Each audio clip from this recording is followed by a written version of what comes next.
ভালো লেগেছে যে হ্যাঁ আমি ওখানে সিলেকশন হয়েছি। আমরা পিআরডি ভুবনেশ্বরে গিয়েছিলাম, ওইখানে আমরা 44 জন ছিলাম। তার মধ্যে 8 জনকে দিল্লি প্যারেডের জন্য সিলেকশন করা হয়েছে এবং 8 জনের মধ্যে আমি, সেটাতে আমার খুব প্রাউড ফিল হচ্ছে, আর কিছু না।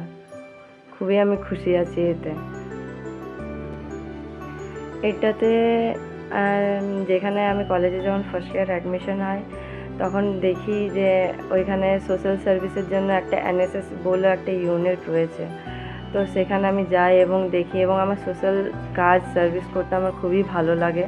এবং মানে মানুষের সাহায্য যেটা হয়, হ্যাঁ যেটা একটা দেখলাম যে হ্যাঁ আমার পড়াশুনো করতে করতে যদি আমি কলেজের মধ্যে সেই সুবিধাটা পাচ্ছি কলেজের থ্রু দিয়ে, বা আমি একটা মানে এনএসএস একটা ইউনিটের থ্রু দিয়ে আমি এটা যদি করতে পারি, সোশ্যাল কাজ যেগুলো হয়, তো আমি সেটা দেখলাম এবং আমার প্রথম থেকে খুব ভালো লাগতো করতে। কলেজের সঙ্গে সঙ্গে পড়াশোনার সঙ্গে সঙ্গে সেটা করতে আমি সুযোগ পাচ্ছি, তো সেই জন্য আমি সেটা ছাড়িনি এবং আমি এনএসএসে অ্যাডমিশন হয়ে যাই। সিলেকশন প্রথমে কলেজ সিলেকশন হয়, তারপর ইউনিভার্সিটিতে সিলেকশন হয়, ওইখানে আমার নাম আসে।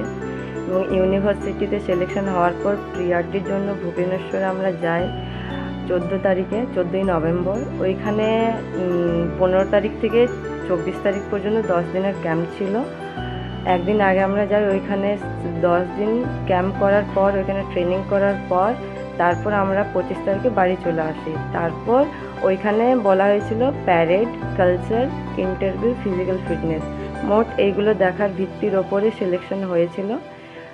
সিলেকশন হওয়ার পর মানে আমি জানতাম না আমি সিলেকশন হয়েছি। তারপর ওইখান থেকে ফিরে আসার পর আমাদেরকে নোটিশ দেওয়া হয় যে মোট দিল্লি আরডির জন্য 44 জনের মধ্যে, আমাদের পুরো ওয়েস্ট বেঙ্গলে 44 জনের মধ্যে 8 জনকে নেওয়া হয়েছে এবং ও 8 জনের মধ্যে আমার নামটা এসেছে। ওইটা আমি ওই 17-16 তারিখে এই মান্থেরই ডিসেম্বরে আমি জানতে পারি আমার জিমেলে নোটিশ আছে। হ্যাঁ, প্রথমে তো দেখে আমি খুব খুশি হই যে হ্যাঁ আমিও ওইখানে আমি প্যারেড করব, যেটা আমরা দেখে এসেছি কত টিভিতে, ছোটোবেলায় দেখে এসেছি প্যারেড, জানতামও না কী জিনিস।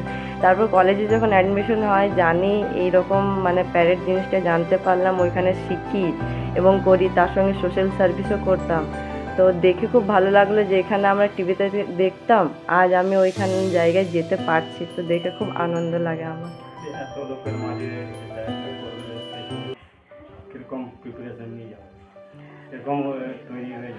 হ্যাঁ, তৈরি তো আমি আমার বেস্ট দেবো এইখানে।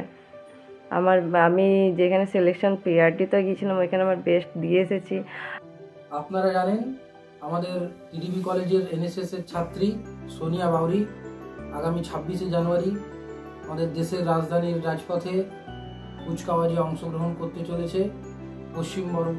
পশ্চিমবঙ্গ থেকে টোটাল 8 জন ক্যান্ডিডেটকে সিলেক্ট করা হয়েছে, তার মধ্যে আমাদের কলেজের ছাত্রী, টিডিবি কলেজের ছাত্রী সোনিয়া বাউরি অন্যতম। আমরা রানীগঞ্জ তথা পশ্চিম বর্ধমানবাসী খুব গর্বিত যে আমাদের মধ্যে থেকে একজন রাজধানীতে আমাদের রাজ্য, আমাদের কলেজকে প্রতিনিধিত্ব করতে চলেছে।